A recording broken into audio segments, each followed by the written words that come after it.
Hi guys, Majestic Dad here again.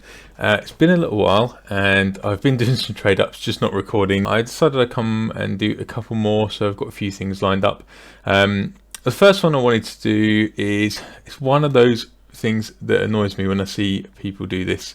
I mentioned it last time and I mention it again, and that is the trade ups that are too good to be true. 226% profitability. All you've got to do is go and buy 10 skins with this ridiculously low float at well below market price, and then you can sell them at way more than market price and you can double your money. It's as easy as that.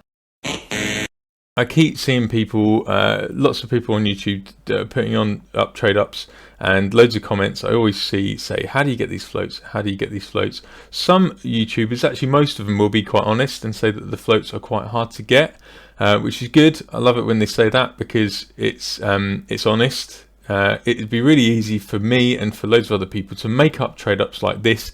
Anyone could do this, go in and put in really low floats and put in really stupid prices, and it makes every trade up look unbelievably good.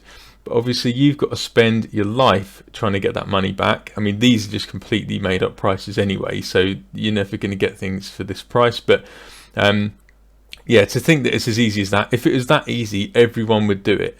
And yeah, loads of people do it, but loads of people are prepared to make a very small profit for doing a decent amount of work, reselling skins or buying them for the right price and within like tiny cents or pence worth of difference.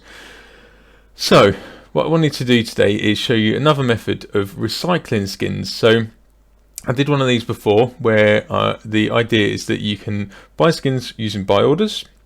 You can use some skins towards the better trade up, if you like, and then you can use some skins towards the slightly less good trade up. But either way, the opportunity here is that you can try and reuse skins rather than keep trying to sell them back, because as I said in my last video, if you buy a skin on buy order for 90p and the lowest market price for it is say 92p, every time you sell it back you will lose money.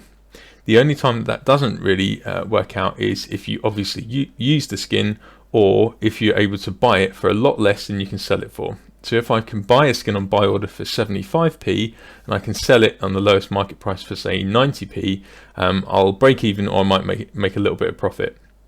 Because as I said before, every skin you sell where the margin is really small, when you sell that skin back because the float's too bad, you'll lose. You'll get back less than you paid for it through the buy order, so each little bit will come off your profit. And I did that with some trade-ups before, and I proved that they did work out more expensive. They still worked out okay, they weren't bad, but when you looked at the percentages, that it wasn't as easy as you're going to double your money or you're going to make 1.5 times your money. It was a bit less than that, and you could be more patient and obviously make more money, but there gets a point where, do you want to spend ages and ages trying to potentially get a trade up where you could make like 10p back? Some people do. Me personally, I'm really not into that. I'd rather just spend some money and buy the skins that I want. So let's jump into this trade up and see what I'm talking about. Okay, so the first part of this trade up, all you need to do is super simple. You buy field tested breakout skins that are restricted. So I'm going to do 6 of these trade ups, and I paid probably on average 39 or 40p roughly per field tested skin. They did vary a little bit, so I only bought a couple of them. I can't remember which one it is I skipped. I think the Nova I skipped because that was a bit more expensive. And the benefit of these is that the margin, like I mentioned before, for selling them back was not too bad. You'd only lose maybe 1 or 2p, maybe even break even on some of them if the floats were bad. But I did find that I did get some pretty good floats for breakout skins. I don't know why, but I just did get some good floats for those, so I didn't end up selling many back.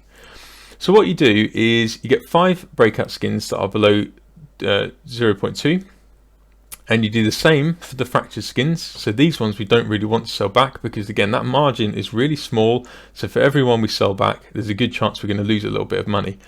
So we want to get everyone that's below 0.2. The important thing to note here is I would use, let's say I had loads of skins, I got quite a few breakout skins that were like 0.16, so that meant that if I had some fracture skins that were 0.22, I could obviously use those because I care about the average float. I don't really care about individual floats. They don't all have to be below 0.2. It's the only thing I care about is the average float. So the idea here is that I'm trying to get all of the fracture skins into minimal wear. This is one of those trade-ups that looks amazing because you look at the profitability, you think every time I'm going to average 78p return, but again, these floats are not going to all come through like this, so there's a good chance if you just try to do this trade up, there's a decent chance that you would lose money on probably the fracture skins and maybe some of the breakout skins, because you'd have to sell some of the high floats back. But for this, let's assume we have 10 skins, 5 from each collection, below 0.20. Obviously I want to hit the fracture collection. The ones I really want to hit are the Glock and the M4 because they're a really good profit. My £4.92 can be £8.70 roughly. I also don't mind hitting, I would like to hit the Entombed, but I don't mind hitting the Deagle because that's still a little bit of profit, and the Glock is still a very small amount of profit. So the only way I can lose on this trade up is to hit the foul play because that's a decent loss. It's bad in all situations. But that's only 16%. So this one is looking really good, but it still leaves us with a load of high float skins. So let's see what we do with those. So we're now looking at, we've done our first trade up, we've got something really good, an M4 for example, and we've made a good profit on that. We're now left with a load of skins that are high float, and we could sell them back, but there's a good chance that most of these, if we sold them back, would make a loss on each because we lose 13% to Steam and to Gaben himself, so we don't really want to sell them back. So what we're going to do is we're going to reuse them. What I did, because I was just being a little bit lazy and in a bit of a gambling mood, is I kept all of the skins and I used 5 breakout and I used 5 fractured all in one. So I split my odds here into 50%. So again, 50%, and the idea here is that we just want to get the Entombed into minimal wear. It's not a big deal, but you're going to get some really high floats here, but you should get decent enough floats that you can get the Entombed into minimal wear because that's just worth a little bit more than the rest. And then obviously you can hit anything from the fractured for profit. You can hit some of the Glock or the Deagle again, which is a small loss, not too bad at all, but still a little bit of a loss. And again, we don't want to hit the foul play. The other alternative that you could do here is you could sell back a couple of the really high float breakouts. In hindsight, that's what I should have done, but as I said, I just chucked them all in and gambled a little bit much. But because we did have a little bit of room here, we could sell a few of these back. We could lose a very small amount. We could just give ourselves a bigger chance at hitting the fractured collection. The other thing you could do, if you really wanted to give yourself an almost guaranteed chance of profit, is you could sell back all of the high float breakout and you could keep all of the fractured skins, and then you could go for 100% profit on the fractured, which again is probably even better, but there's the hassle of selling these skins, and there's also a chance that you could lose a little bit from each one that you sell, so it's up to you really. So let's go into these trade ups and see how we do.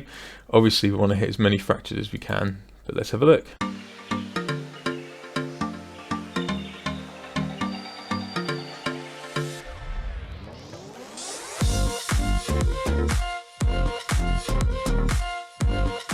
So after 6 trade ups, how did we do?